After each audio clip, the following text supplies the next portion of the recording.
What's going on, everybody? Welcome back to the Going the Distance podcast presented by ImmaculateSports.com. Twitter's at ImmacSports.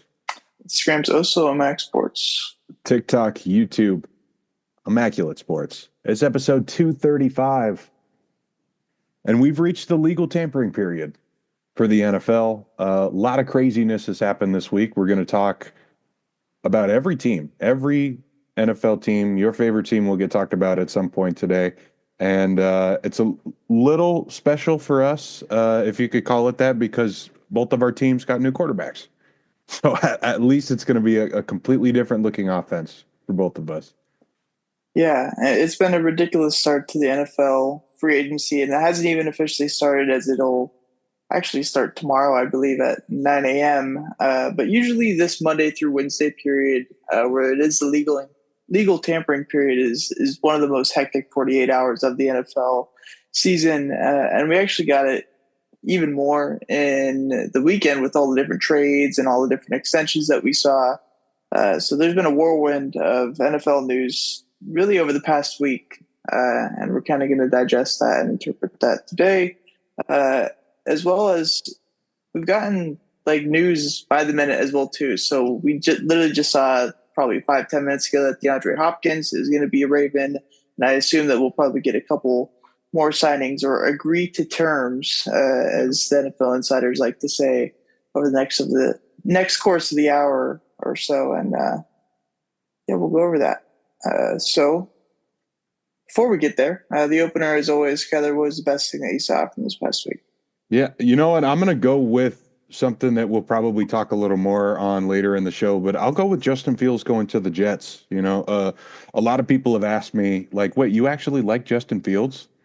And well, I mean, he's better than Marcus Mariota and Jameis Winston and Daniel Jones, guys that I thought we were going to get, because Geno Smith was never coming back. Sam Darnold was never coming back. And I'm intrigued.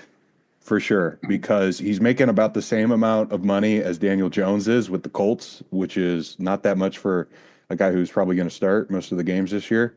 And if it doesn't work, whatever, man, we get rid of him. We'll draft someone in 2026. It's a great draft class. But while we're here, I'm interested to see how this works, because I wanted to go to a run-heavy offense, and when Justin Fields is your quarterback, he's going to be doing a lot of that running.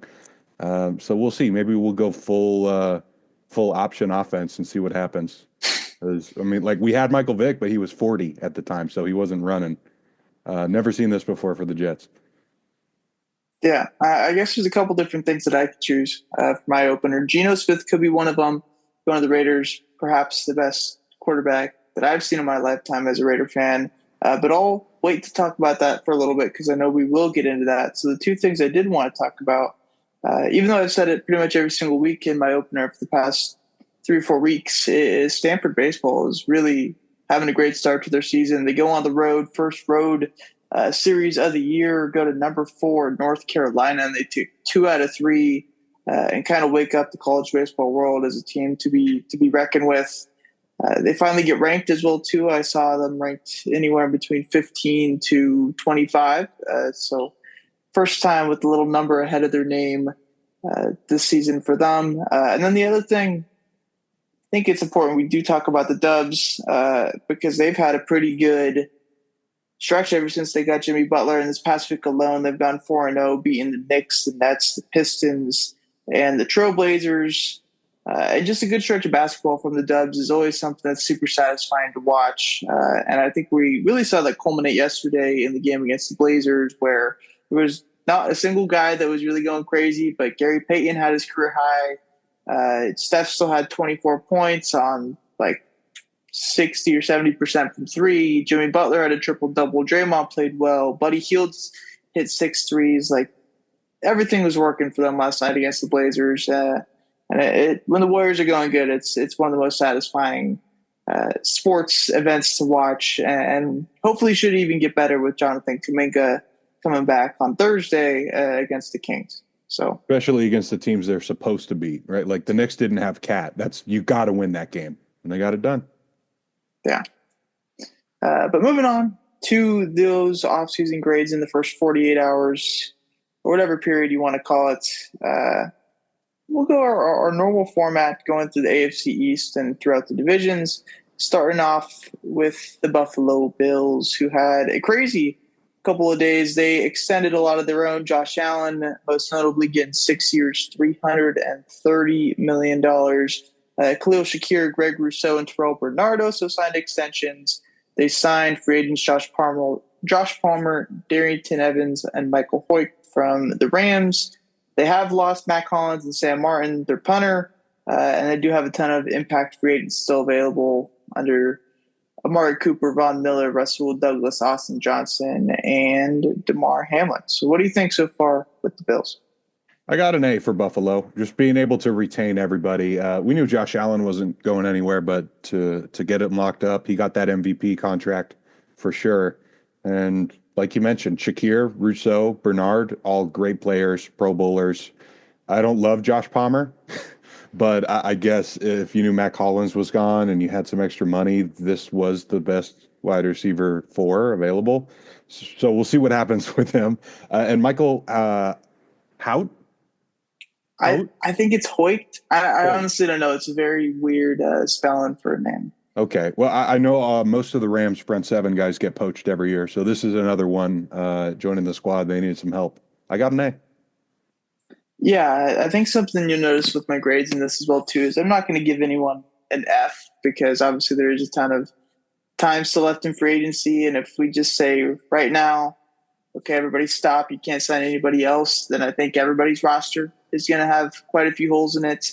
But I think the Bills did a pretty good job of getting their own back, and I think that matters a ton in the grand scheme of things, especially, of course, Josh Allen, obviously, but Khalil Shakir and Greg Rousseau most notably are super impact players on both sides of the ball for them. So getting them back was huge. Like you said, the Josh Palmer contract I don't love, but with the super weak wide receiver class that we have this year, I think it unfortunately makes sense for them to give $36 million to a guy who is maybe your wide receiver 3 at best, but I think a B is pretty notable for them right now, and I don't think anybody's going to be upset with that grade. Moving to Miami, some smaller deals from them, but they did get Zach Wilson, Larry Baum, James Daniels, and Fatu Malifonwu. They did lose Javon Holland, Robert Jones, and Braxton Berrios, and have impact free agents still available like Kendall Fuller, Terrell Dodson, Raheem Mostert, Emmanuel Ogba, Jeff Wilson, Jordan Poyer, and Liam Eichenberg. Yeah, I have a C plus for Miami. Zach Wilson is a head scratcher to me because he's your number 2 right now for probably the most injured quarterback in the NFL. So I would love to run into Zach Wilson at the end of the season in a divisional game. That'd be pretty cool. But I think James Daniels saves this one because he doesn't miss any time. He's fine guard for Pittsburgh, now getting a little more money. And Melifonwu is not bad either. Nickel, safety, whatever. It's a guy I was looking at. The Jets ended up getting a different safety, so all good there. Only $4 million for him. C plus. Yeah, I'm thinking a similar grade as well too. I'll go just a straight up C. The Zach Wilson sign I don't completely hate because the Dolphins have been in this weird spot for the past 2 or 3 years where they have Tua, and it's pretty much inevitable that he's going to miss games. And they've kind of, when you throw Skylar Thompson out there, you're not going to win games. And with Zach Wilson, you can argue the point that you're not going to win games either, but I think he's more moldable as a quarterback. And when you have Mike McDaniel as your head coach, and you already know he's going to get the best out of his guys, I think you do feel confident in his arm talent. So if you can get the in between the ear part locked down with him, I think he could be a solid backup, but that is asking a lot, of course. Melifonwu deal is cheap. I don't hate it. Daniels deal as well, too, for a guard. And these days, with how much guards are going for, I think they got a good price on Daniels. So I'll give it a C. I do think there's a ton of work done or that needs to be done with this roster in order to get to the spot where they can even come close to competing with the Bills. Next up is New England Patriots, and they have perhaps been the most active team in free agency. They signed from outside of the organization Josh Jobs, Matt Collins, Morgan Moses, Harold Landry, Milton Williams to a ridiculous deal, Robert Spillane, and Carlton Davis. They extended Austin Hooper. They haven't lost anybody technically in free agency yet, but they do have impact free agents as Jonathan Jones, Jacoby Brissett, and Dietrich Wise are still available on the market. Jacoby to St. Louis, by the way. I saw it like an hour ago, maybe. Oh yeah, Yeah. that's true. Sorry, I didn't mean to throw you Or off. not St. Louis. What did I say? Oh, the Arizona Cardinals. We got baseball on the screen to our side here. That's right. Almost baseball season. But yeah, New England. I give them a B plus. I think the Carlton Davis contract makes me think that Travis Hunter will not be there for them in the draft. And I like most of these guys, but I didn't go with the A mostly because of Milton Williams. He was great in the playoffs, but $26 million a year, that is more than Quinnen Williams, Dexter Lawrence, Jeffrey Simmons, Ed Oliver, and the Raiders guy too, Wilkins. So I don't get that part of it. Also, they stole Morgan Moses. It makes me sad. Yeah, something that we've noticed over the past, 5-6 years is every single year we do get a team that just kind of has a free fire and just spins on whoever and wherever that they can. And the Patriots are the team this year. We've also seen that doesn't always work out. I think the Jags from a couple of years ago, we're starting to see them really not have a lot of those deals work out as they just traded Christian Kirk and Brennan Scherf's now a free agent again. And the Milton Williams contract is something that definitely jumps off the paper as this guy got $26 million a year for a guy who doesn't even play half the snaps. So that's pretty alarming for me. I do understand how important it is to have a lockdown nose tackle and to beat the run and how important that is, but I don't like that deal. And I don't like the idea of just throwing out money just because you have it. As we're seeing kind of the Niners really have to navigate some of those issues now from having to do that in the past. So I'm going to give it a C minus because I'm not going to hate a team for spending in general. I do think it's important to show the effort, and the Patriots are doing that. But I don't think a lot of these moves really move the needle for me. So I'm giving the Pats a C minus. Moving on to the Jets, your team together. Pretty busy couple of days, I guess. Signing Justin Fields, Brandon Stevens, and Andre Cisco. Re-signing Jeremy Sherwood. But you did lose a lot of guys. DJ Reed, Javon Kinlaw, Devontae Adams, Morgan Moses, Hassan Reddick, who signed really quickly, and Solomon Thomas of note. Then impact free agents still available: Tyler Conklin, Tyron Smith, Ashton Davis, Chuck Clark, the Green Giant, or not the Green Giant, the Green something, Jalen Mills, and blanking on what his nickname is, and then Brandon Eccles. Maybe? Yeah, the Green Goblin. That's it. Yeah. And Brandon Eccles as well too. Yeah. So what do you think about your Jets? So far, I have a B minus. I bumped it down a little bit because right now we don't have a right tackle on the roster. I mean, they have Max Mitchell, but he's not good. So this is going to be risky, but I do like the strategy, and I see what they're trying to do here. I think the point of this free agency is that we have two of the best DB coaches in the game now. That's Aaron Glenn and Steve Wilkes. So they should be able to develop some of these guys. I don't think that after a guy's drafted, he's just done. I think the coaching in this league is important. And I could definitely see Brandon Stevens and Andre Cisco both moving positions. They both played in the nickel over a period of time. We need safeties. Another one of ours, Ashton Davis, just left recently. And all these guys are coming off the rookie deals. Everyone's under 27. And I think that our GM is just going after guys that were misused. And I think I have to give him a passing grade so far with a B minus. Also, Jamie Sherwood, massive. He was really good last year. Yeah, it's an interesting grade for me. The Justin Fields contract, I wouldn't say it confuses me, but it definitely signifies something that I'm not really quite sure yet because he's getting paid starter money, and I don't know if I feel comfortable with him getting starter money and being a starter in the NFL with how the past couple of years have gone for him. But this also kind of would indicate that there's going to be a second guy in there as well, too, because you're not paying him $35 million or something like that. So maybe that's dropped in a guy. Maybe that's bringing in Jameis or whoever it is to be a second option to Justin Fields. Because if he's your only guy or only like real starting option going into week one, I think you're in a pretty bad spot there. Uh, but as of right now, I'm banking on the fact that they'll make another move. Brandon Stevens move, kind of interesting because he kind of looked terrible at times with the Ravens in the past. But like you said, perhaps he was misused. Going to be under a new regime, of course. So perhaps that could work for him. So I'll give it a B minus as well too. I think I'm okay with that.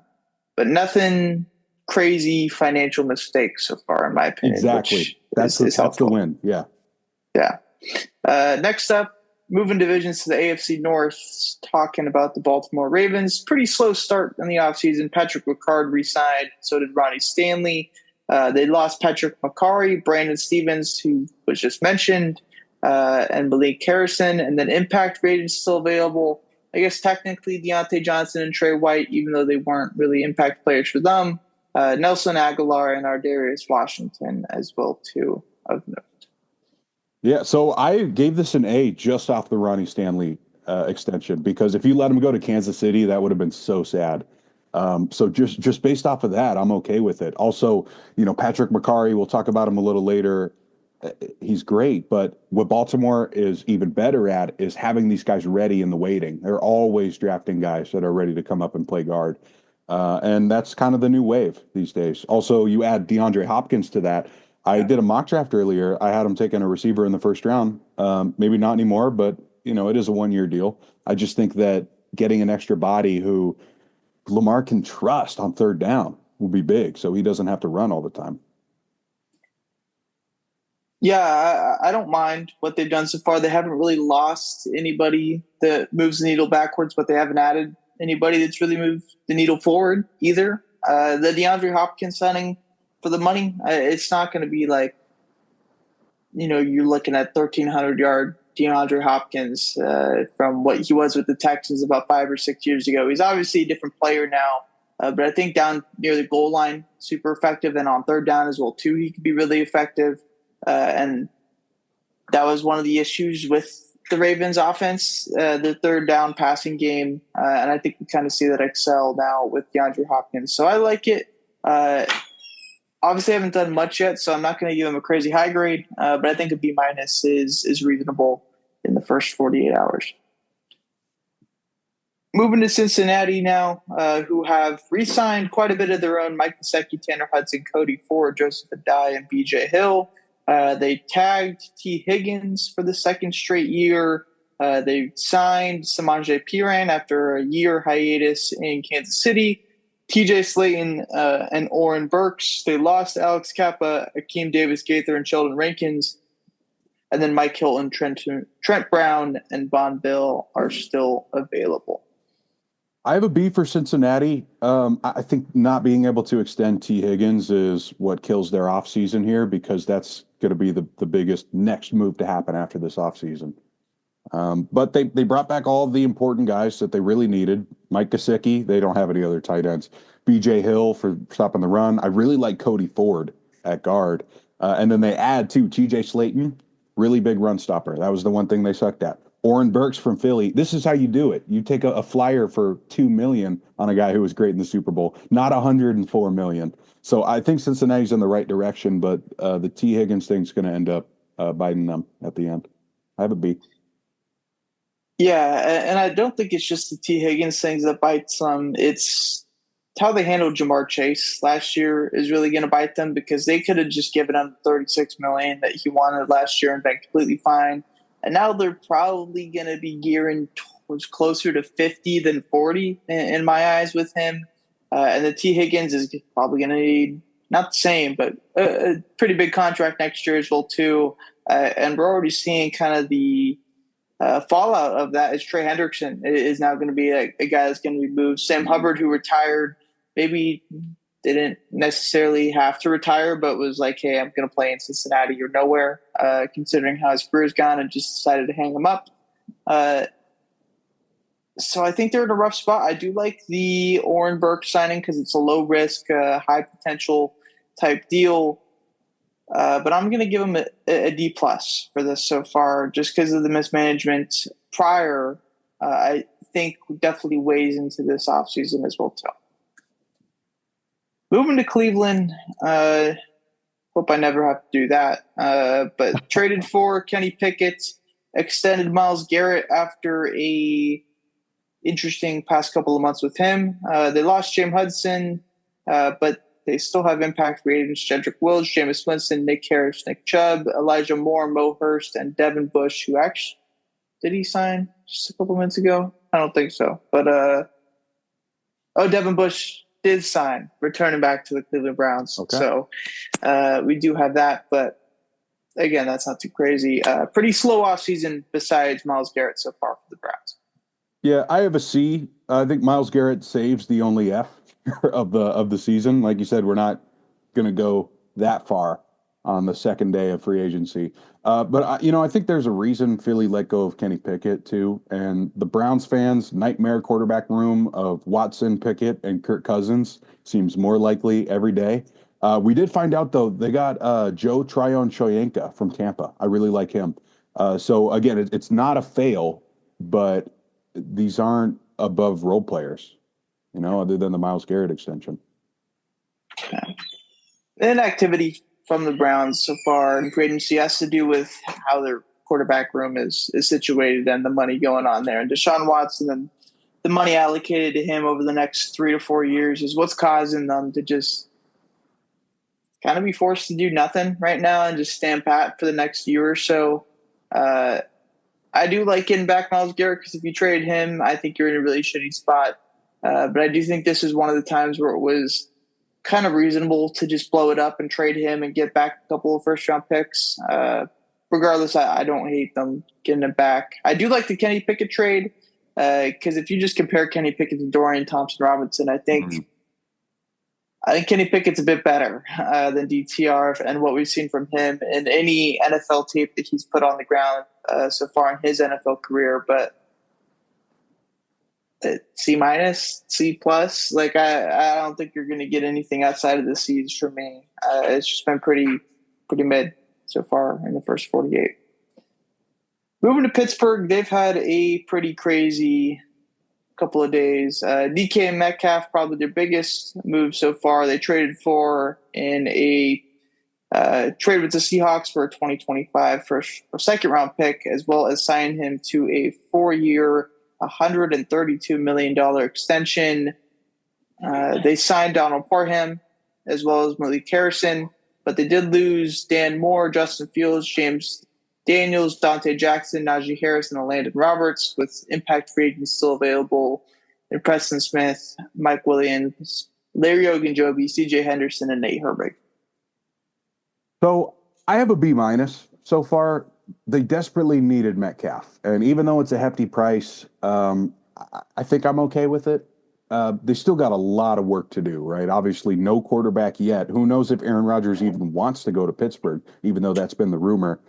I like that they stole Malik Harrison, the linebacker from Baltimore. It seems like this division, once you get in, you never want to leave, even if it means signing with your rival. So that part I kind of get. So again, another team, I'm not going to fail them because they're not quite done yet. We can see that. And if the defense is good, they're usually going to be pretty good. And how about Parham with Darnell Washington in that tight end room now? Yeah. Gonna have to raise the ceiling for those guys. Pretty weird offseason, I'd say. I don't completely understand the DK Metcalf trade, but perhaps that makes the quarterback job a bit more attractive for free agents and maybe even notably Aaron Rodgers. If he wants to be a Steeler, I'm kind of pretty sure that would happen if he wants to be a Steeler. But there is holes on the offensive line. I think there's holes on the D-line as well, too, now with Larry Ogunjobi being cut. This team, I don't know, they haven't done anything that really gets me too excited. And what they have done that could potentially get me excited with Metcalf, I don't know, I have to wait and see for the quarterback. So it's kind of tough to grade so far. But I'll give it a C as well, too, because everybody deserves a C at this point.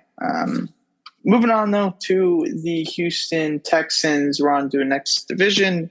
They have signed Braxton Berrios, Justin Watson, Lincoln Tomlinson, Sheldon Rankins, and Darrell Taylor. They re-signed Dare Ogunbowale, Mario Edwards, and Derek Barnett. Traded for Christian Kirk and C.J. Gardner-Johnson. Lost Derek Murray and still have Jeff Okudah, Stephon Diggs, Robert Woods, and one of your boys, Fali Fatukasi, Hmm. still available. Yeah. Here's going to be another C for Houston. They got some much needed receiver help, of course. CJ Gardner Johnson, I'm sure we'll talk a little more about once we get to the Philly side of things, too. But their O line was a disaster last year, and they decided to trade the best tackle in team history away. That part I still am not quite sure about. But the defense is going to be good, I think.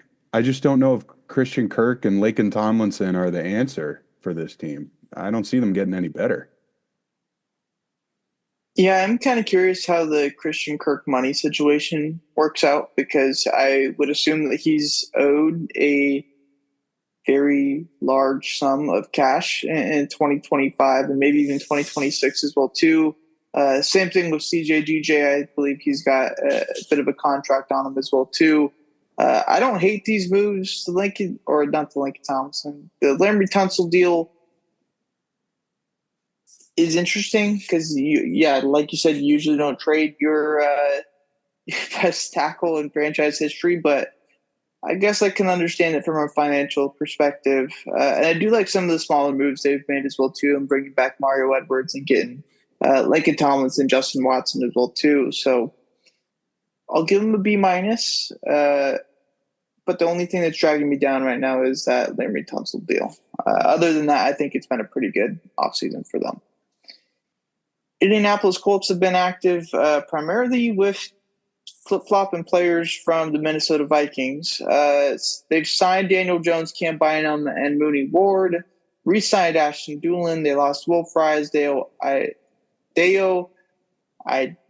I don't even want to say his last name. It's so tough. It is. Ryan Kelly, and then impact free agents still available: Raekwon Davis, Joe Flacco, one of our favorites, EJ Speed, and Julian Blackman as well too. I got an A for the Colts. I really like this. DB has been a massive need for a while for them, and now they don't have to take one at 14. They can be a little more unpredictable, so they could start working on trying to fix Anthony Richardson or just build around anyone at this point, because, of course, they picked up Daniel Jones today. Not a lot of teams can afford a safety like Cam Bynum. This was one of the 8 teams or so. So good for them for doing it. Now, like I said, they don't have to take Malachi Starks if they don't think he's a perfect fit. Yeah, I like this offseason so far from the Colts, and I do think it is one of the best in the NFL. Daniel Jones, I think, gives them a very viable secondary option at the quarterback position if Anthony Richardson, I don't know, gets tired and wants to come out of the game again or something like that. I do like what they did at DB with Mooney Ward and Cam Bynum. Definitely going to have some better celebrations on their interceptions this year with Cam Bynum on the squad. I am curious on how this makes their first round pick feel and like kind of what they decide to pivot to there because can't identify like one specific hole on this team, but I also can't see a ton of massive strengths. Maybe they go line now with Will Fries and Ryan Kelly gone. Yeah. I think that could be big, but I do think it's a pretty good free agency for them so far, and I will give them a B plus. Moving on to the Jags, a very, very busy first couple of days. They signed Nick Mullins, Diami Brown, Hunter Long, Robert Hainsey, Patrick McCarry, Jordan Lewis, and Eric Murray. They lost Luke Farrell and Andrew Cisco, or Andre Cisco, an impact free agent still available. Brandon Scherf, former Pro Bowler Evan Ingram, Ronald Darby, and I think also former All-Pro Devin Duvernay. Okay. Well, I got a B plus for Jacksonville. I think it's a great start. They clearly didn't want to have to draft O linemen in the first couple of picks, and they got some low risk deals too at positions of need. The problem is, and the good part too at the same time is that they haven't retained anyone. But like I said, that roster was pretty old and terrible. So I'm sure Liam Cohen and company are thinking good riddance. Let's start this from scratch. We got some great players in the trenches, and maybe Diami Brown turns into something. They didn't have anybody else to play receiver. Yeah, it's definitely a lot of roster reconstruction for the Jags, and I again don't think that's a bad thing with how the past couple of years have been for them. I do like addressing the backup quarterback position with Nick Mullins. I do like signing Jordan Lewis to 3 year, $30 million. I think that's pretty good value with him as well as Eric Murray. Uh, People that they lost, I don't really mind getting rid of Christian Kirk. Evan Ingram, I do think that one's a bit more of a head scratcher because I think he's pretty dynamic as a playmaker from the tight end position, but decent job, I guess. I'll give it a B because there isn't anything too crazy, but there's nothing that I'm looking at that says, "Oh, this is a bad deal." So they get a B. Moving on to Tennessee, a lot of names that are pretty small. They signed Dan Moore and Cody Barton. They re-signed Sebastian Joseph Day. They lost Harold Landry and Luke Gifford. An impact free agent is still available. Jerome Baker, Quandre Diggs, Mason Rudolph, Daniel Brunskill, and Nick Westbrook Akine. I have a C plus for Tennessee here. I don't mind these guys. I think Dan Moore with the Callahan run scheme should probably be worth the money, but they still haven't checked off their two biggest needs right now. That's quarterback and pass rusher. And maybe they just want to take Cam Ward and Nick Scarton in the first two picks and or whatever equivalent of that and be fine with it, roll with the rookies. But you know me, I like to have no holes heading into the draft so you don't get sniped by a rival. And luckily for them, they got number one, so they'll probably be the ones trying to trade back. I don't know about this. I didn't even hear their name involved with Sam Darnold, and I thought that probably should have been a guy that they go after. Now they're looking at Russell Wilson, so I'm not sure. Yeah, Dan Moore is a guy I don't think I'd give $82 million to. But they did, and I understand the tackle market's pretty loud, but I don't know if I'm in love with that one. Outside of that, there hasn't been anything too big yet, and I don't like them not going after a quarterback, like you said, with their very, very probably one of the worst rosters in the league. I'd say maybe the Patriots are up there as well too, but the Titans are definitely either one and two in that regard. So I'm going to give them a D plus because I don't like the money that they've spent so far. And the lack of moves is very telling as well too, with some of these other teams scooping up a lot of the good free agents. Mm-hmm. Moving to the AFC West, starting off with the Broncos, they re-signed Jarrett Stidham and Matt Pert. They signed some former Niners and Dre Greenlaw and Talanoa Hufanga. They lost Cody Barton, Trayman Smith, Zach Wilson, and Javante Williams, and some impact free agents still available are Justin Sternad and Zach Cunningham. I have a B plus for Denver. Dre Greenlaw may never be the same player again, but I still have no complaints about this group. The offense was cooking last year with Bo Nix, so they take some shots on defense, and they retain two important players. Matt Pert, great swing tackle. I know for a fact that the Jets offered more than that for him, and he still decided to stay with Denver. Backup quarterback Stidham, you don't want to have to play Tim Boyle in a real game, so they got it done. I think this is as much as you can ask for with the money that was available. Yeah, I do really like the Dre Greenlaw and Talanoa Hufanga signings. Those players have both dealt with season-ending injuries over the last 3 years, and so, like you said, maybe we're not going to see those All-Pro versions of those players. But if even one of those dudes gets back to being, Pro Bowl level player, I think you definitely say, yeah, we succeeded in those signings. And they didn't give them any like ridiculous contract as well too. Hufanga got less than Merrick and Dre Greenlaw just over $10 million a year. I don't think is too bad for them as well too. So I give them a B plus. I do think there is some issues to address on the offensive side, notably the run game. I thought they would have maybe been a bit more in on like a guy like Najee Harris or something like that, but perhaps with this pretty extensive running back draft class that we have ahead of us here in a couple of months, maybe they're looking more towards that. So I wouldn't hate that for them either. I do think that they've done well, so I'll give them a B plus. Moving to the Kansas City Chiefs, feel good to say that they're not the champs anymore. They tagged Trey Smith. They re-signed Nick Bolton and Marquise Hollywood Brown. They signed Elijah Mitchell, Jalen Moore, and Christian Fulton. They lost Tershawn Wharton. Crazy name, by the way. Justin Reed, Samaje P. Ryan, and Justin Watson. And then I guess they lost D Hawk now as well, too. Impact free agent still available. Charles Omenihu, Carson Wentz, Josh Uche, who they traded for during the season. DJ Humphries, and Derek Nottie. I have an A- for Kansas City. Knowing what we do now, I think they should have tried to get Laramie Tunsil, so I didn't give them an A+. But I think they still killed it. Trey Smith still needs that extension, and Jalen Moore from the Niners is kind of risky, but I'm sure they're going to draft a tackle. They keep one of their most important players, Nick Bolton, for a good price. I'm okay with it. We found out too recently, Christian Fulton, only $15 million guaranteed. Not bad for a pretty good player at corner. Yeah, I think the Chiefs did pretty damn good so far in this free agency. It seems like they always have money to spend somehow, and they get a tackle who doesn't have a ridiculous amount of play time, but still is pretty solid.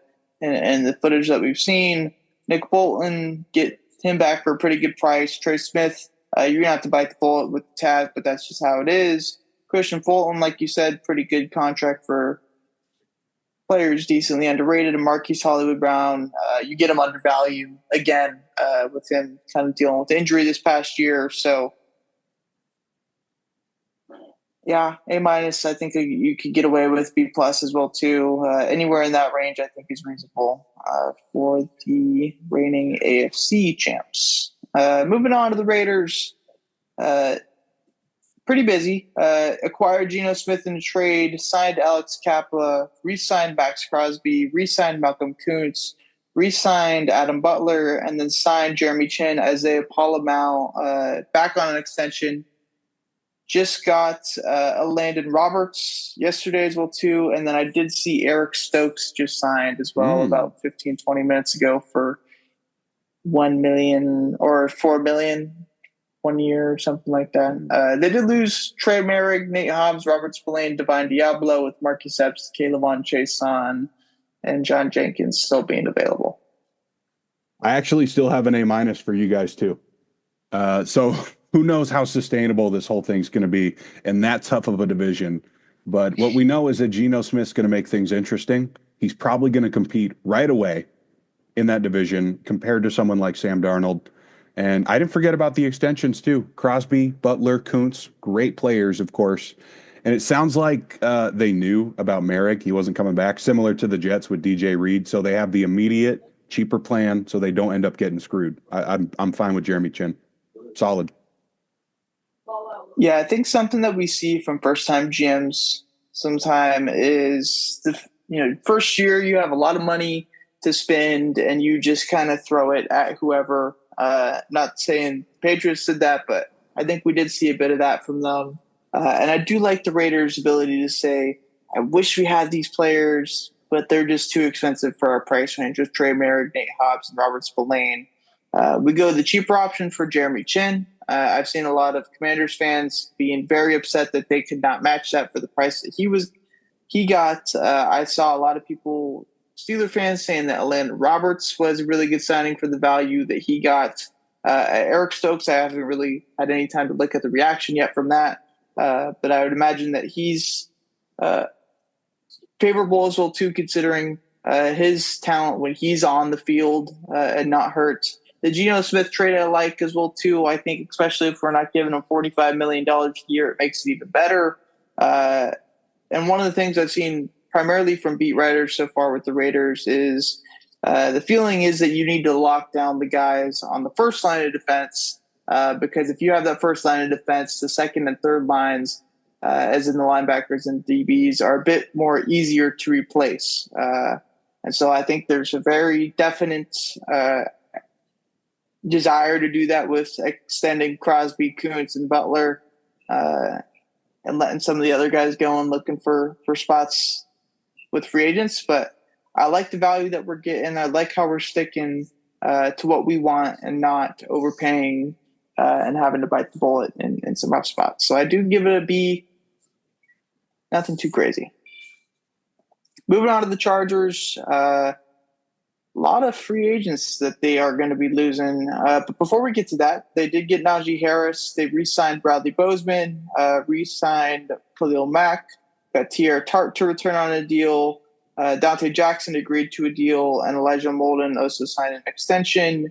But they did lose Josh Palmer, Poona Ford, and Christian Fulton with impact free agents Joey Bosa, Taylor Haneke, Morgan Fox, Gus Edwards, DJ Chark, Denzel Perriman, Asante Samuel Jr., J.K. Dobbins, Marcus May, Tony Jefferson, and Hayden Hurst still being available. I have a solid B for the Chargers. They didn't spend a whole lot of money, and I think they might have gotten a little bit better too. Keeping Mack and Molden is big for the defense. So they grab a couple prove it deals with Harris and Dante Jackson. I'm fine with that. Bradley Bozeman, I could take it or leave it, but at least you don't have to draft a center early. Like some teams are forced into that. We saw that with Chicago trading or not trading for one, but signing the top one on the market. We'll get to them. Solid for every team in this division.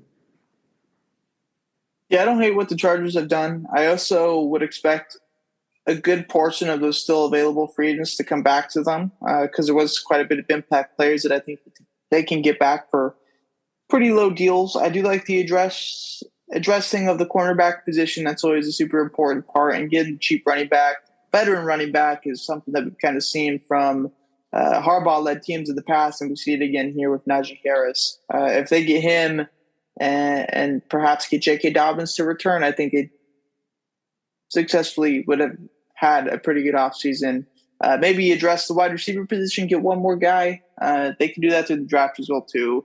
But as of right now, I do think a B minus is the relatively accurate grade for them. Finally, moving to the NFC, we'll start off with the Cowboys, and they have actually signed somebody. Javonte Williams, Robert Jones, Peyton Turner, Solomon Thomas, and then they re-signed Oso Odigizua, fun name to say. Cavante Turpin they got back, and Marquise Bell they got back as well too. They did lose Jordan Lewis, Chauncey Golston, and Chuma Edoga, while also still having Brandon Cooks, DeMarcus Lawrence, Trey Lance, Eric Kendricks, Cooper Rush, Rico Dowdle, Carl Lawson, and Amani Arar still being available. Just to start off, before I even go any further, just to think that Chuma Noga got a pretty big contract this season.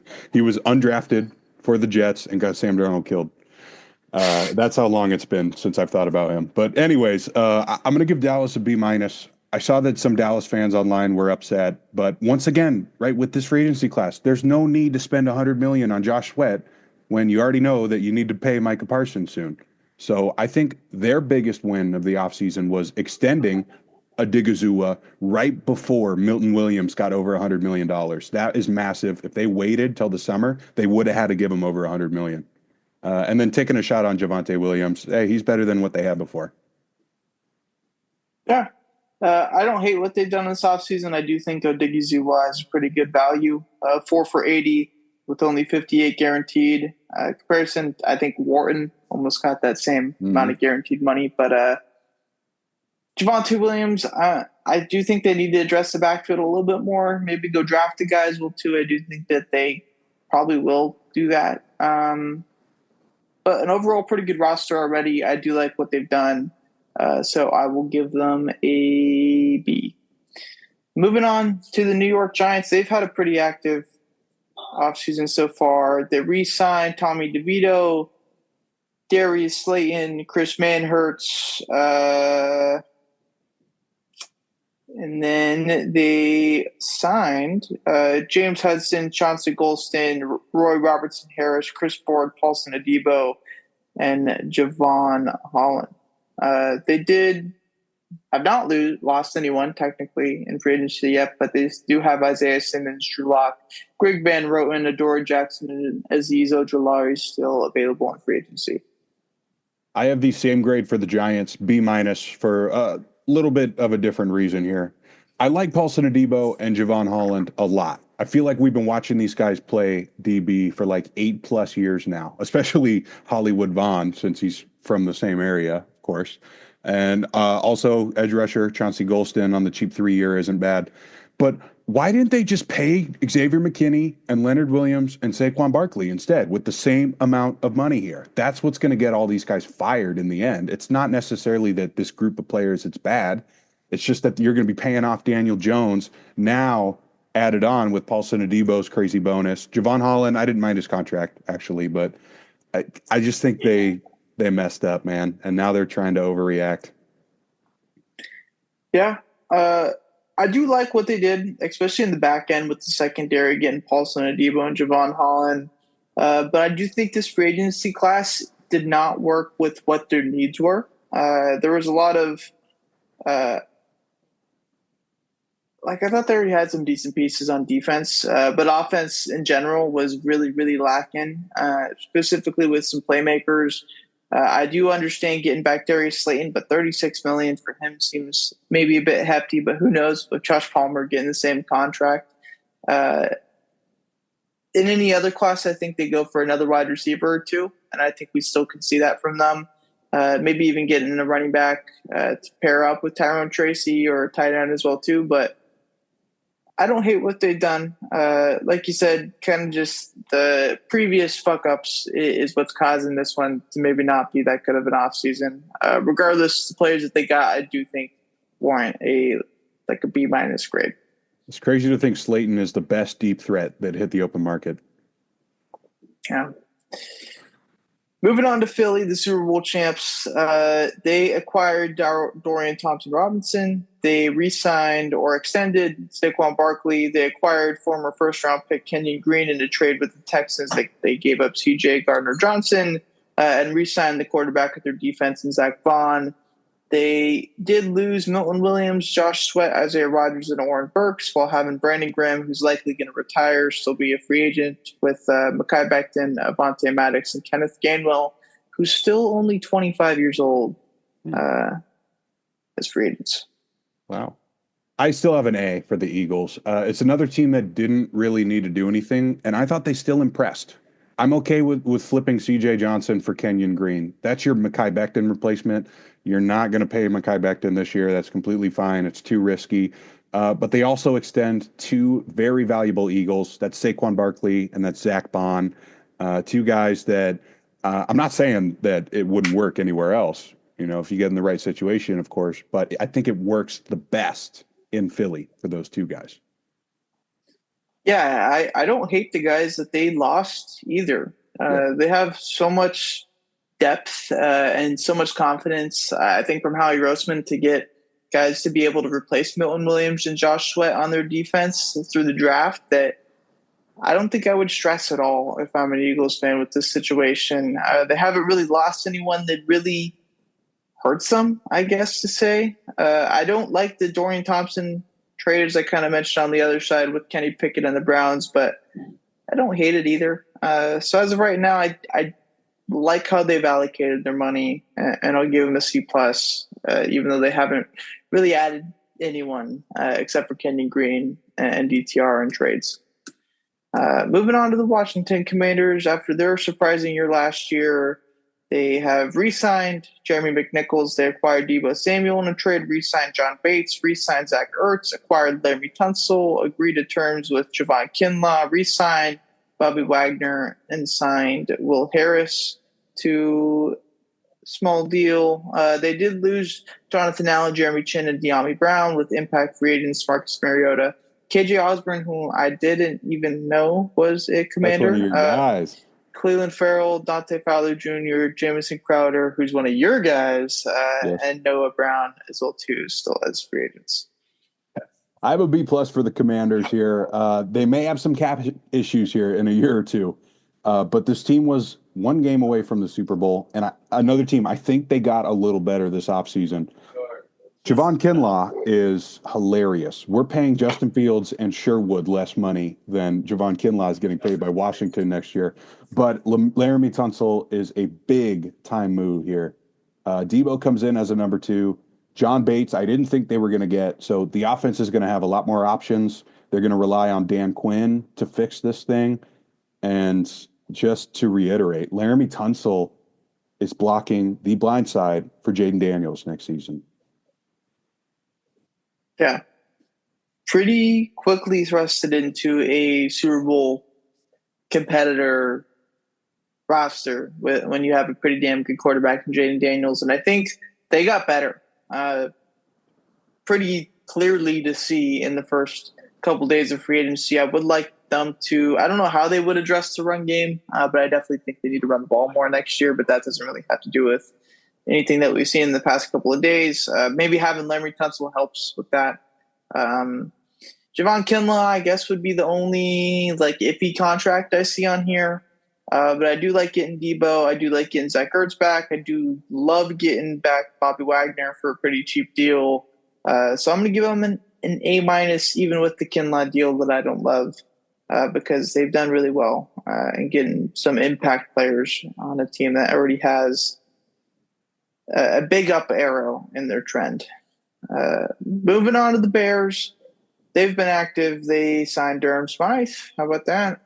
Acquired Jonah Jackson, acquired Joe Thuney, agreed to terms with Drew Dahlman. Dale, not even going to say his last name, but the guy from the Colts, agreed to terms with Grady Jarrett, and got a couple other guys on smaller deals as well, too. They lost Larry Bonerum, Darrington Evans, and still have impact free agents Keenan Allen, DeMarcus Walker, Gerald Everett, Darrell Taylor, Kevin Jenkins, Jack Sanborn, and Jalen Jones still available.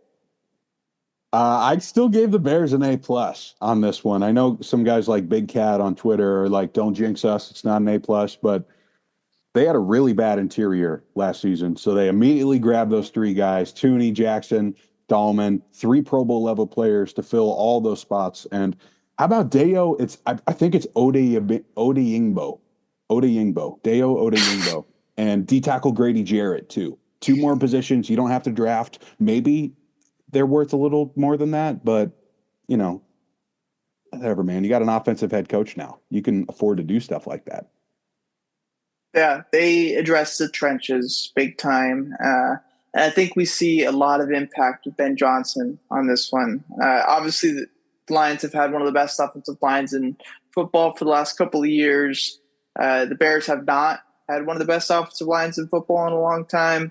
I don't know if this group will immediately gel and turn into one of those best groups in football, but they're definitely going to have a better chance to do it this year than they did last year with the different guys that they've picked up on the offensive side. On the defensive side of the ball, too, I like the guys that they got. I don't think they spent any crazy amount of money either that would be unnecessary for the guys that they got.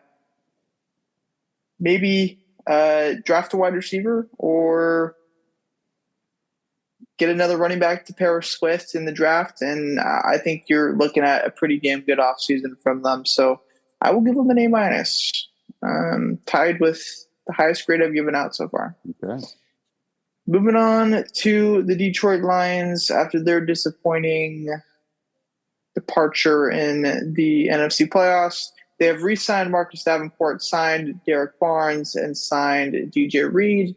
They did lose Carlton Davis, so I guess the DJ Reed thing kind of evens out there, as well as losing Ifatu Melifonwu. They have Zadarius Smith, Kevin Zietler, Emmanuel Mosley, and Tim Patrick still available as free agents as well, too.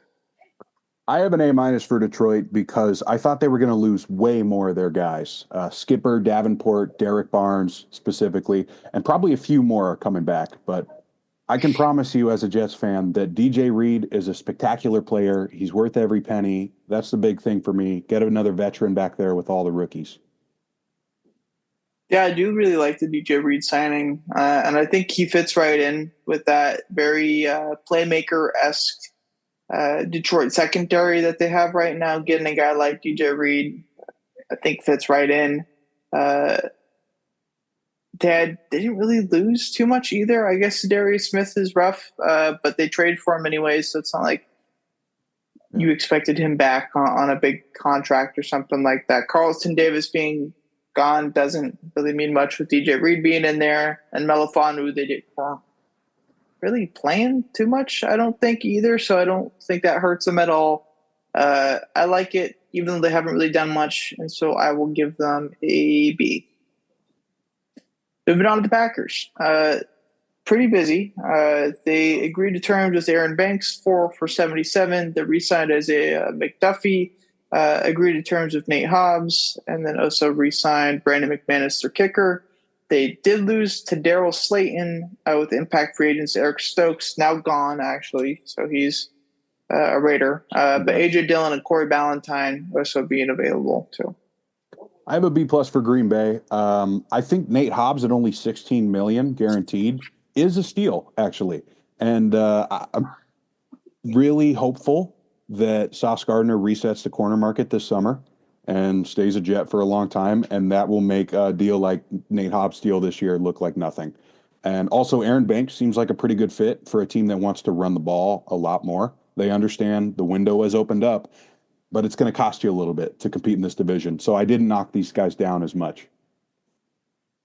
Yeah, I definitely think they're buying in with Aaron Banks and that run scheme that I was one of the most creative last year with some of their blocking schemes with Josh Jacobs. I thought were really fun to watch. And I assume with Banks, a guy who's obviously no stranger to those types of offenses that like to get creative when they run the ball. Will fit right in Green Bay. The money is a bit high, but what do you expect nowadays with a starting guard in the NFL? Nate Hobbs, only 16 mil guaranteed is pretty crazy for a $48 million contract. I like Nate Hobbs a ton as well too. He's not gonna have a 6 interception season for you, but he's gonna be a pretty good tackler and play pretty solid in the nickel as well too. So I like what they've done. Definitely some of the bigger deal contracts as well too. I don't think we've really seen any small deals from them, and I don't hate that. So I will give them a B as well too, or a B plus. A B plus. There we go. Moving on to the Minnesota Vikings, last team in this division. They've been busy. They re-signed Aaron Jones, signed Will Fries, signed Ryan Kelly, signed Jonathan Allen, re-signed Byron Murphy, extended Theo Jackson while losing Sam Darnold, Cam Bynum, Patrick Jones, Daniel Jones, and Nick Mullins, 3 quarterbacks out of the 5 names that just said. An impact free agent still available, Cam Robinson, Stephon Gilmore, Shaq Griffin, and Jerry, I Hate Football, Tillery. Yeah, sorry about that. I have another B plus here because they did what they had to do, right, to stay alive in the North. And that starts with Byron Murphy at corner. It's a lot of money, but they had nobody else. Really unfortunate what kind of things have happened to their corners. So they really had to get Byron Murphy. Aaron Jones is a fan favorite for them, and McCarthy's not going to be throwing 40 times a game, so that was big. And the terrible O-line will add guard Will Fries, who I love, and Ryan Kelly, of course. Plus, they had some extra money, so they throw it on the defense. Jonathan Allen and Javon Hargrave. I imagine those are going to be bigger contracts. I haven't seen numbers yet, so we'll find out. But, hey, like I was saying with the other teams, you got to spend to compete in the North. So I'm not going to knock them for that. Yeah, I didn't even know about Javon Hargrave. I haven't seen that. But, yeah, when they lost Cam Bynum early yesterday, I was like, damn, this is going to be a rough offseason for the Vikings. Maybe they don't have a ton of money to spend, and we're just kind of going to see that playmaker defense kind of just fall apart. And next thing you know, boom, 88 million Will Fries, boom, 51 million Jonathan Allen, boom, 54 million Byron Murphy Jr. And I was like, okay, where'd that money come from? And that's because of the rookie deal with JJ McCarthy being the reasoning why that they have that money to spend. I like what they've done. This is the way to go when you have a rookie quarterback, is to spin the fuck out of every single dollar you have in every other position, because this is your window to win. And now they're going to have a pretty solid 3 or 4 year stretch with JJ McCarthy if he pans out, where they can be a possible Super Bowl contender out of the NFC. Moving to Atlanta now. Nothing too crazy. Jake Matthews coming back. Leonard Floyd, not Leonard Williams, comes back after a couple years. Divine Diablo, former Raider, goes there. They did lose Drew Dahlman, Grady Jarrett, and Richie Grant, with Matt Judon, Justin Simmons, and Lorenzo Carter still being available. I have a C plus for Atlanta. I think Jake Matthews is really good. Obviously, disciple of Bruce, the Hall of Famer, and then the all the D linemen too, like Clay. But where was I? I lost my point. I went off script. Sorry. Divine Diablo. He's going to get a chance to grow with Raheem Morris. But that's the thing about this season for Atlanta. You can blame Kirk Cousins for the lack of excitement this offseason. And maybe they're fine building through the draft. There's nothing wrong with that. There's a lot of guys they're going to have to extend coming up here. But I told you that contract was a bad idea from the jump, and they're going to be screwed for a little bit here in Atlanta unless they hit on all their draft picks. Yeah, I definitely think the impact rating is still available. If they don't get them back, that tarnishes the grade a little bit, especially Matt Judon and Justin Simmons. Simmons, especially, I think, is still one of the best safeties in all of football. The other stuff kind of gets back to a reasonable position with some of the guys that you lost. I do think getting Jake Matthews back definitely helps.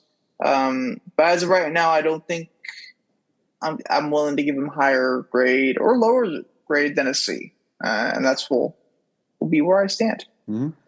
Moving on to Carolina. Pretty busy so far. We knew that they had a ton of money to spend. So they re-signed Andy Dalton, they re-signed Tommy Tremble, they re-signed Brady Christensen, they re-signed Austin Corbett, they signed Patrick Jones, signed Tershawn Wharton, signed Bobby Brown, re-signed J.C. Horn to a big deal, 4 years for $100 million, signed Mike Jackson, signed Trayvon Merrick. They lose Lonnie Johnson and still have Miles Sanders, Xavier Woods, who I actually think signed not too long ago, but I'm not exactly I sure where. also I think just remember Miles seeing the Sanders got name. released. Yeah, yeah. Well, he's now a free agent available, is what Oh, I there was you saying. go. Dane Jackson, Jordan Fuller, Shaq Thompson, who's been there for a long time, and Sam Franklin as well, too. Well, yeah, my bad on that one. But I am going to give Carolina a B plus. And last year, the Panthers could not stop a nosebleed. So J.C. Horn is now the highest paid DB. They go after some big MFers, right? Trayshawn Wharton, Patrick Jones, Bobby Brown. Normally, they would be a little overpaid for guys who weren't household names, but it's another situation where Bryce Young is on that rookie deal. They're one of the only teams that can afford that safety market. So again, too, another guy is the fantastic athlete, Trayvon Merrick. I'm okay with this. You can't sit back and do nothing when Bryce Young is on a rookie deal, and you're not even quite sure if he's the man yet, even though he had a much better second half. Yeah, I like that they addressed the defense because, as you said, it was god awful in the entirety of last year. The signing I don't like is the Tershawn Wharton signing. I saw something saying that he didn't create a single sack in his career. Everything that's happened has just been like getting sacks off of other people's pressures and him just filling in. But maybe there's other things on the tape that weren't mentioned on Twitter that are good about him. J.C. Horn definitely, I think, matters. And Trayvon Merrick, I'm okay with giving him 51 mil. I think he's been slightly underwhelming in his career, but last year I thought he was pretty good. So I'll give him a B minus because I don't like the Wharton deal. But outside of that, I think a pretty good job from Panthers. Moving on to the Saints, who seem to be potentially in cap hell. They re-signed Dante Pettis, re-signed Jawan Johnson, acquired Devon Gotcho in a trade, re-signed Chase Young, and agreed to terms with Justin Reed. They lost Paulson Adebo and former first-round pick Peyton Turner, while still having Jamal Williams, Willie Gay Jr., and Marquez Valdez Scantling still being available. I originally had a D. I didn't realize they got Justin Reed. I'll give him a D plus. I really like Justin Reed. He's one of the smartest players in the league, so that's pretty good. And it's another one of those situations where it's not necessarily this regime's fault that the cap got so messed up. Devon Godshaw for a seventh, not bad. But if I'm running this team, dude, I'm not bringing back Derek Carr and Chase Young at those prices. I just can't do it with this team. They're going to be horrible. Yeah, I don't think they lost too much outside of Paulson Adebo, so I don't think that hurts them too much. Also didn't bring in too much outside of Justin Reed. Definitely don't think they're looking at a super competitive roster, but I don't hate it. So I will give them a C. Moving on to Tampa Bay, re-signed Chris Godwin, who's still only 28. Re-signed Ben Bredson. Re-signed Levante David, who's still playing. Signed Hassan Reddick to a 1-year, $14 million deal. They lost Robert Hainsey and Joe Tryon, former first-round pick, and still have Greg Gaines available. I have a B minus for Tampa. They started off on fire, right? Chris Godwin comes back on a very team friendly deal. There's a rumor that Chris Godwin left over $20 million on the table from New England. And then you go out and you sign Hassan Reddick. Um, th- Listen, they're probably not done. They're going to be looking in the tier three market, especially at corner and the rest of the secondary. But to pay Hassan Reddick 2 times more than what Joe Tryon Choyanka got is absurd to me. So they still get a B minus. They're going to be a fine team. It's just the little things like that when you look back and go, man, we could have had this thing with Baker go a little longer, but if we didn't mess up a couple of times, maybe they have to move on from certain people sooner rather than later. There we go. I'm not going to be nearly as critical on the Hassan Reddick deal as you are because I know you have the bad experience with him with the Jets. But if you take out that 1 year with the Jets and just go based off of what he was in Philadelphia, Hassan Reddick's a pretty damn good player. And you get him for a deal that is not extensively long. It's just a single year deal. And for 15 or 14 mil per year, I think there's some worse pass rushers for sure getting about that same amount of money. And ever since Shaq Barrett retired, they've been looking for a guy that can consistently get to the pass rusher. And if you're trying to throw out a flyer and have something hit, I think throwing at Hassan Reddick isn't the worst idea. We know that this team has also been in a weird spot where they haven't really been able to add too much, but have been really good at re-signing their own guys. And I think getting Chris Godwin back at that deal makes it so that they're able to sign a guy like Hassan Reddick. So I don't hate it. I'll give him a C plus. I'm not saying Hassan Reddick's going to turn into the depoy, but I don't also think he's going to be as bad as what you think because you hate him, and I understand that as well too. It was just wild, man. Like one pressure in 300 snaps or something. It's like, how is that even possible? Yeah, just didn't work. Moving on to Arizona, final division that we have finally. They signed Jacoby Brissett, re-signed Zay Jones, re-signed Kelvin Beachum, re-signed Evan Brown, re-signed Baron Browning, agreed to terms with Josh Sweat on a big deal, agreed to terms with Akeem Davis-Gaither. They haven't lost anyone, but might lose a few guys in free agency, but nothing crazy impactful on the market either. I'm going to give him a B plus. I think that Josh Sweat contract would make most teams sweat over it, but in this case, he reunites with Shane Steichen, whose biggest task this offseason was to find some more consistency on the defense. So they're also bringing back Barron. They got Davis Gaither, of course, and now they can focus on finding the heir apparent for Kelvin Beachum at tackle. I think that's important. Yeah, I think the Cardinals are one of the more forgettable teams in the NFL right now with just the current state of things. And they kind of just have been mid for the past few years now at this point. I don't know if this is a step in the right direction either. I think Josh Sweat is a good guy, but to give him $40 or $76 million is definitely a lot. There's definitely problems on the defense to address as well, too. So I understand them giving a edge rusher in general money, but I don't know if Sweat is worth that large amount of money in a non-Philadelphia Eagles defense. Obviously, there is that scheme similarity with Shane Steichen, as you mentioned, so perhaps that could work out.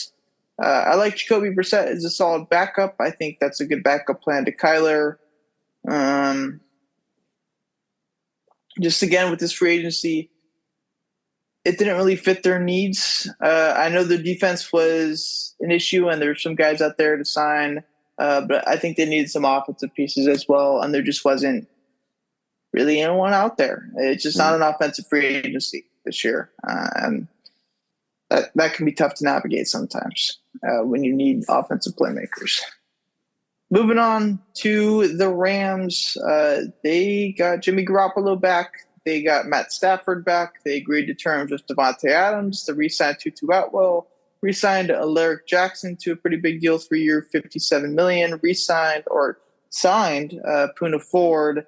Lost Michael Hoyt, Bobby Brown, and Hunter Long, with Joseph Noteboom and DeMarcus Robinson still being available. I'm going to give them a respectable B. I think this is number 2 in the division. And I think bringing back Stafford's the right choice, too. So I'm not going to kill their grade. They've been a couple plays away from doing some real damage the past couple of years. And we know that Cooper Kupp kind of got phased out of the offense. So they're going to replace him with a much better athlete in Devontae Adams. They can do whatever weird stuff Sean McVay wants to do with him still, even though he's a little older now. Alaric Jackson comes back at tackle, like you said, and Poona Ford for the defense, because it seems like all their D linemen get taken every offseason, no matter if they played half the snaps or a seventh of them. So that's a guy who you know is going to be out there at least. Yeah, I like what the Rams have done. I think they fixed the Cooper Kupp hole pretty quickly with Devontae Adams.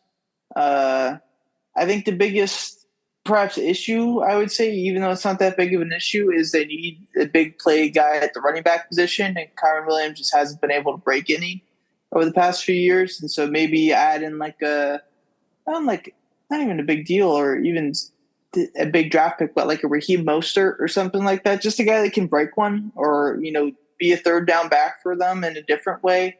I think could be useful. But I like what the Rams have done. They're very underrated, I think, as well, too. Getting Stafford back means a ton to them. And I'd be comfortable to say give them a B plus, even though they haven't really added too much in roster, like maybe a significant amount of players. But I think what they've done has been fine. I do think it would be funny, not funny if Stafford gets hurt, but if Jimmy Garoppolo plays and has to throw passes to Devontae Adams again and goes through that whole mess again. Moving on to the Niners, they lost a lot. But before we get to that, they did get Patrick Taylor back. They did get Richie Grant. They did get Luke Farrell, who got a lot of $1 million for... I'll explain that. Not being too crazy. Ben Barch and Luke Gifford as well, too. But they did lose Aaron Banks, Travaris Ward, Talanoa Hufanga, Drake Greenlaw, Jalen Moore, Leonard Floyd, Elijah Mitchell already, with Devondre Campbell, Kyle Juszczyk, and John Feliciano still being free agents, as well as also trading Tebow Samuel away to the Commanders. So my grade for the Niners is going to be a D, but that doesn't mean it was the wrong choice to do this offseason. I'm glad you mentioned Luke Farrell. I wanted to set the record straight because I was getting texts from all these Niner fans flipping out because when you look at that first notification about Luke Farrell, you're like, what in the world? This guy had like 20 catches over his career and he's getting 20 million. It's not 20 million. When you break it down, 3.5 a year. It's all hypothetical. It's Super Bowl champ. It's Pro Bowler. It's first team All Pro. So they don't have to worry about that. He's just a blocking tight end. So he'll never reach 20 million. But okay, to the serious stuff here.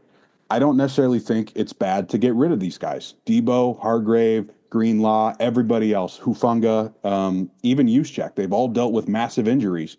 And it just was not going to happen with this group. I know it's sad. They made it really far. They almost beat Kansas City with these guys, but they're not going to be able to do it again. So it has to be a bad grade. These guys are not going to the Super Bowl next year.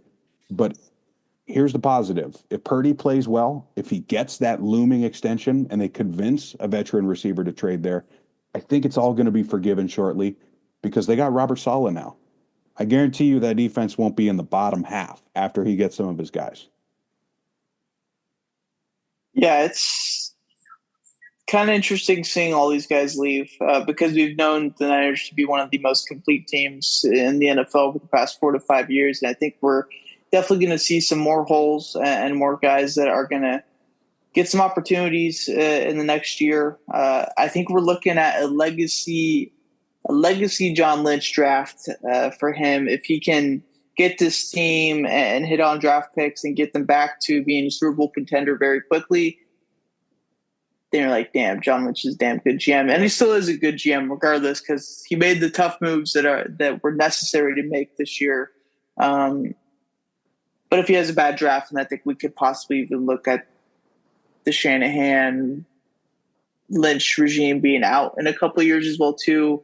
So definitely gonna hinge his job over the next couple of months with how he performs in this draft class. But you can't give him a grade higher than like a D plus because they lost so much talent and they did kind of, I wouldn't say shoot themselves in the foot, but yeah, they shot themselves in the foot by not winning the Super Bowl a year ago. And if they won the Super Bowl a year ago, all the stuff is just like, tribute post departures and stuff. And now it's just like, okay, Greenlaw's gone, Hufanga's gone. Like those are multiple All-Pro type players. So I don't know. I'm just kind of lost for words for this. I didn't think it was possible to see something like this happen for the Niners. Even though we knew it was gonna happen at some point if they didn't win with Brock Purdy on his rookie contract. So D plus. Last team that we have, the Seattle Seahawks. They handed out a big deal to a quarterback, a 3-year, $100 million deal to Sam Darnold. Signed Josh Jones, re-signed Jaron Reed, and re-signed Ernest Jones. They lost Roy Robertson Harris, and Lincoln Tomlinson with Draymond Jones, Tyler Lockett, Rayshon Jenkins, George Fant, Pharaoh Brown, and Jonathan Hankins still being available. I'm going to give the Seahawks a C for this one. Sam Darnold has the potential to earn up to $100 million in Seattle, so there's going to be some risk here for these guys. They have to draft another receiver, in my opinion, because DK Metcalf's gone. Smith-Njigba's great, but Sam Darnold's a gunslinger. You got to have guys you trust out there. I do think the defense will be better. Mike McDonald retains Jaron Reed and Ernest Jones. Very team-friendly deals. So I don't think it's the end of the world for Seattle. But I get the skepticism here. I've talked to a couple of Seattle fans, not necessarily excited to watch Sam Darnold, but I think it is going to be exciting at the very least. Like I said, this man's a gunslinger. Yeah, it feels like a younger version of Geno Smith a little bit with Sam Darnold and the style of play. And I think that bargain, they're okay with because they practically got a younger version of Geno and a third-round pick as their haul for that. So I think they're okay with that. The contract with only $55 million guaranteed, I don't hate it either. I think it very much dictates on his play in year one, and I think we could even see like an extension if he plays well in year one, going into year 2 and year 3. The other moves aren't anything too crazy, but if you get the quarterback position locked down, the other stuff will kind of fall into place. And I do like what they did with Sam Darnold, so I will give them a B minus. The guys that they lost, it sucks losing DK, but you kind of were prepared with that with the money that you were going to have to give to him anyways. So I think a B minus is reasonable for that. Moving on, we've done all 32 teams. Now we get into our favorite deal, least favorite deal, and most underrated deal. Skyler, what has been your favorite deal in the first 48 of free agency? I got to give a couple of honorable mentions out. I think Godwin going back to the Bucs is big time. I think Will Fries, if he wasn't recovering from a fractured leg, would probably be my choice. And Drew Dahlman, of course, we talked about. But I'm going to go with the trade that still blows everybody's minds. It's Laramie Tunsil to Washington. It's not a signing, but I still count it here because Jaden Daniels is probably jumping for joy last night when he found out his blind side is going to be protected by one of the best tackles in the game, one of the most reliable guys out there. I'm going to stick with the same team, but I'm going to go Bobby Wagner. And I guess I could put this as my underrated deal as well too, but I really like Bobby Wagner, and I like just having the quarterback of your defense and getting him back for a relatively cheap deal. And I know he's starting to get up there in age, but he did numbers for that Commanders defense last year and kind of preaching the Dan Quinn Bible over the past 12 months to the other guys on the team as well too, and getting them to all buy in. And we saw that culminate in pretty much every game except for that NFC Championship game against the Eagles. I really like getting him back, and I think it's one of my favorite moves of the offseason so far. What about your least favorite move? It's not a shocker here from me. It's Javon Kinlaw, 3 years, 30 million fully guaranteed to Washington. Same team, right? Isn't that funny how it works? I'm sure they'll be fine, like we said, but I still don't like it. This is more money than they gave Albert Hainsworth, by the way. Javon Kinlaw is coming off a prove it deal with the Jets, where all he proved was that he loves to jump off sides, and as a pass defense only guy, cannot get pressure playing next to Quinnen Williams. Good night. My least favorite deal, I don't think I've ever been a fan of giving somebody $26 million a year who plays under 50% of their snaps. And Milton Williams does exactly that. I know he was great in the Super Bowl, and having a big game in February can make the rest of your life, really, and it will do that for Milton Williams. But I think he's like a final piece of the puzzle type guy, and when you don't have any pieces of the puzzle around him, it's not going to work out. And for that much money, I know Drake May is on a rookie deal contract, and that's exactly why I think we're seeing the Patriots do it. But I could see this coming back to bite very easily, and Milton Williams just not having nearly the impact that they expect him to. I saw someone say they must have hated Mason Graham at the combine. Exactly. Like there's guys that you can get in the draft that are better, if not, close to it. What about the most underrated deal? What do you think here? I'm going Najee Harris to the Chargers. 1 year, it could be anywhere from 5 to 9 million. So either way, you're under 10. If Jim Harbaugh can make J.K. Dobbins look like he did last season after serious injuries, imagine what one of the most reliable guys in the league can do. He's never missed a game. Imagine what this guy could be capable in that scheme. He's a monster. Yeah, I'm looking through right now trying to figure out my underrated deal because I do think there's a ton of good options that I didn't want to leave. I'll go with my original choice. I think Cam Bynum going to the Colts is a big one. And I know it's not necessarily ridiculously underrated because he did get $60 million. But Cam Bynum, I think, is a really big just a glue guy in your defense as well too, and I think that speaks a lot for defense specifically to have the guys want to play for each other and Cam Bynum with his energy that he gives off. I think speaks more than just scheme on football as well too. And he's a damn good football player as well too. Don't get me wrong. Creates a ton of turnovers, and bringing that to a Colts team who really struggled with that last year, I think could mean volumes. So Cam Bynum, most underrated deal. I think you could even flip that for mine, put that as my favorite, and then put Bobby Wagner as most underrated. Perhaps that would be a bit better, but that's where I sit right now. And Demarcus Robinson just signed a 2-year, $9.5 million deal with the 49ers. So good for him there. But I don't know.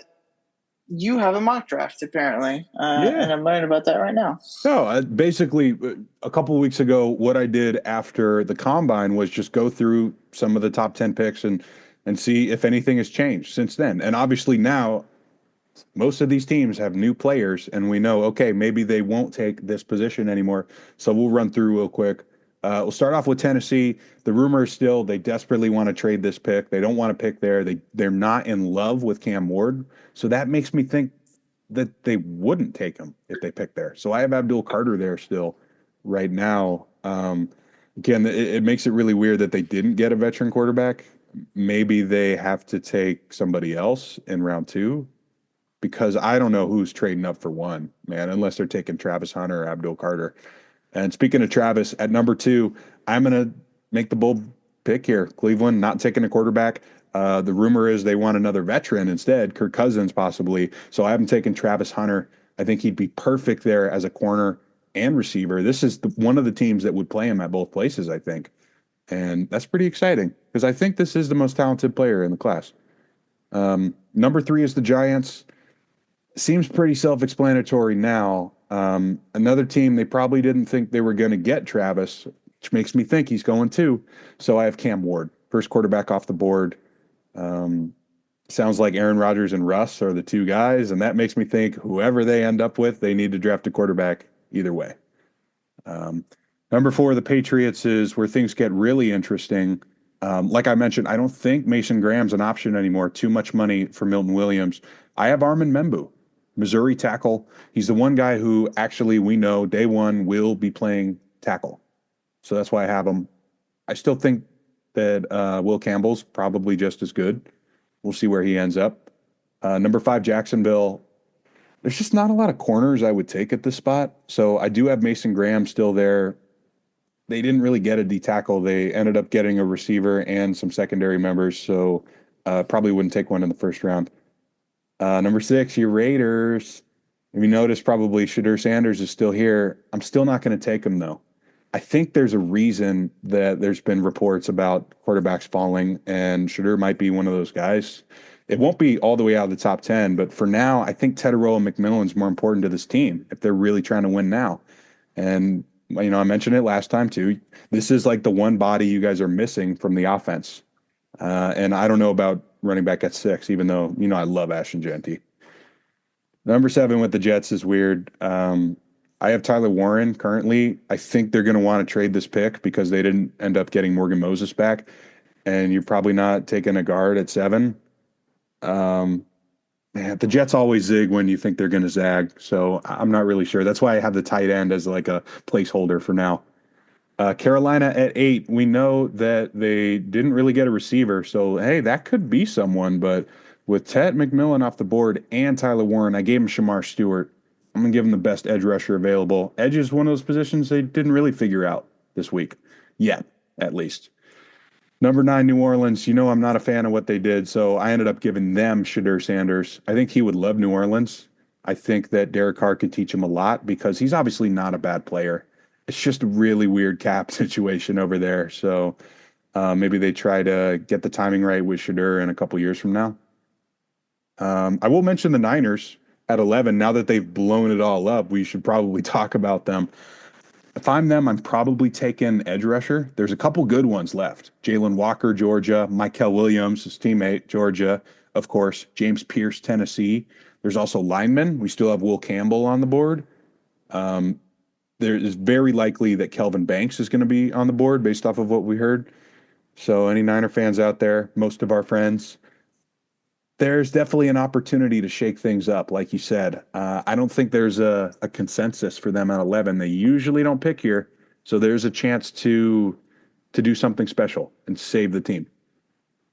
And I'll stop there for now. The rest doesn't even matter, man. We're at day 2 of the tampering period. But hey, we're getting closer. About another month. Moving on to Layups bowl predictions. Last week, Skyler had a line for the Kings against Sacramento, or again, not against Sacramento. They are Sacramento against the Spurs on Friday. That did hit, so good there. This week, by the time that we talk next week, we will actually have an MLB game happening. So I will pick from the Tokyo game that we have with the Cubs and the Dodgers on Tuesday morning at about 3 a.m. here local time. I'm going Shota Imanaga over 2.5 earned runs. That's currently at about even right now. His fastball did not look nearly as good as what it did last year in his last spring start. And I think a Dodgers lineup will be all over that and maybe put up 3 or 4 against them in, 4 or 5 innings, however long he goes. Yeah, I mean, of course, it's definitely not going to be as hostile of an environment for a guy who used to pitch in Japan, but there's definitely going to be some more Dodger fans. I completely forgot that this game was happening during that time, so I didn't have anything on it. But yeah, definitely some lefty killers in that lineup. I went 2 for 2 in basketball, NBA basketball, so I'm going to stick with it one more week before we move on. I got the Houston Rockets minus about 5 points against Phoenix on Wednesday. Phoenix, I don't love it, dude. There's rumors that Kevin Durant doesn't give a shit anymore, and they're going to trade him, and Devin Booker's upset now too. And Houston's been pretty good ever since they gave Thompson the keys to that team. So rock with them for one more week. Yeah. Bold prediction last week. Skyler got his right. Had Chicago over Orlando on Josh Wednesday, so Giddey. there's his 2 for 2. I did not have a pick this week in that first game of the MLB season. I have Teoscar Fernandez going yard at around plus 300, depending on what book you use. Probably even more for most books, but I think Teo leaves the yard. Dude, how many people are going to bet on that first baseball game, completely misread the game, and never bet baseball? A lot. Well, like I said, I'm sticking with NBA one more week here for a bold prediction.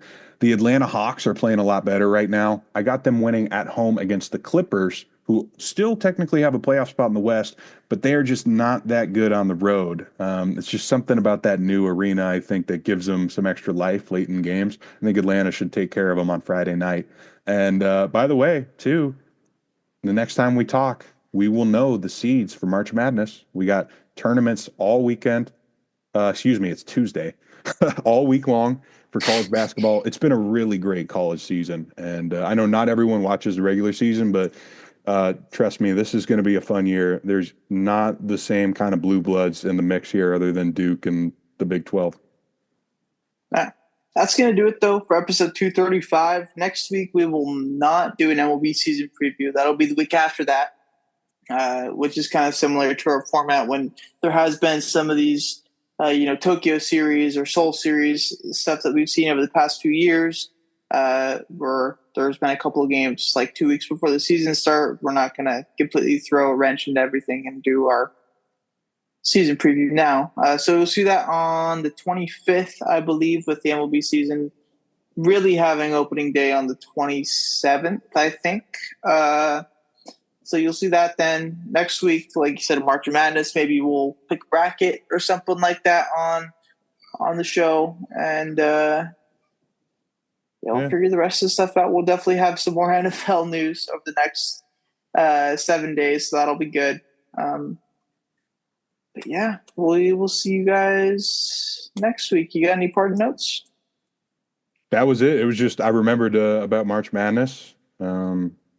Not a lot of West Coast teams involved, I'm hearing, but most likely Gonzaga and St. Mary's and maybe one of the schools from LA will get in. And yeah, have some crazy upsets for sure. Yeah. All right. 236 next week. I'll see you later, Cal. See ya.